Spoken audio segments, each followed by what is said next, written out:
Well, the New South Wales Ombudsman has called for stricter guidelines governing the use of tasers following the death of a man in Sydney early this morning. It's the second critical incident involving New South Wales police in as many days. And in Western Australia, the release of shocking video footage of a man being tasered repeatedly by police in 2008 has added to calls for a review. Michael Edwards reports.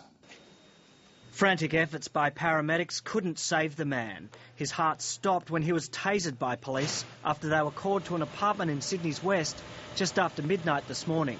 And they came racing through the back and they tackled the man in the driveway at the back, and and there's a bit of scuffling and stuff, and the dog was there. And then the ambulance came because I guess the man was unconscious. I mean, I've never heard a guy scream like that, and I don't think it's a good thing. The man is believed to have been in his 20s. Police were called to the scene after responding to a report that a woman was being sexually assaulted. Police say the man was armed with 2 knives at the time and appeared to be heavily affected by alcohol. They say the man fell to the ground after being hit by the taser, and then he lost consciousness when he was handcuffed.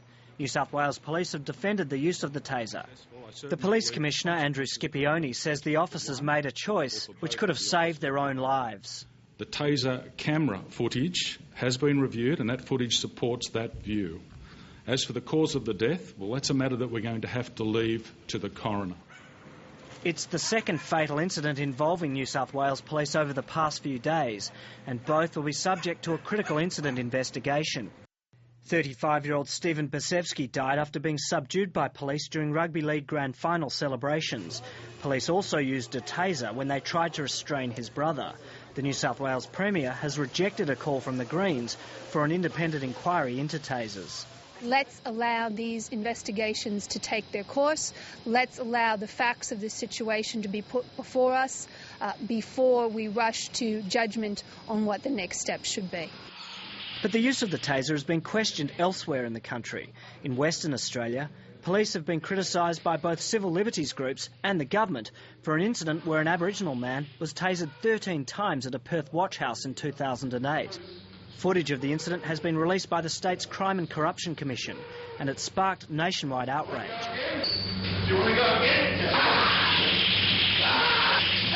The WA government has called for a review into taser use. It was excessive use of a taser which could not be justified. If you were to put uniforms on these police officers which were army uniforms and someone was from a different side in the war, that sort of thing would be seen as being torture and sent off to a war crimes panel to look at it. And I think that's a way that we've got to look at it.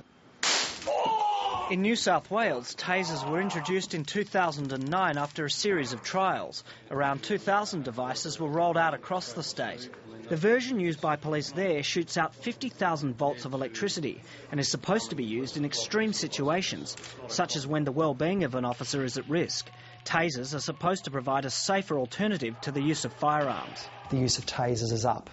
The use of firearms is up. The use of tasers is up. What tasers don't appear to be achieving is a reduction in the use of firearms. As the New South Wales Ombudsman, it's Bruce Barber's job to investigate police procedure when it comes to the use of devices such as tasers. He says he's increasingly concerned that tasers are being misused. And we're certainly seeing cases here where the circumstances are very grey, where it's unclear and it's not readily clear why police have used tasers. The recent death is the 4th taser-related fatality in Australia since 2002. According to guidelines issued by the manufacturer of tasers, police should avoid hitting people in the chest and instead target major muscle groups such as the back. Avoid, if you can, firing the chest region, because the better target zones are those large muscle groups. And in some cases, people have deployed, police officers have deployed darts into the chest area. At some stage, hours or days later, people have died. New South Wales Police have confirmed the man was hit in the chest. The New South Wales Ombudsman is considering a full review into the use of tasers. Now that they're being rolled out and they're being used by frontline officers, it may be timely for us to do a further review to see how they're being used, to see whether or not they're being used in appropriate circumstances and whether the safeguards are adequate. Michael Edwards, Late Line.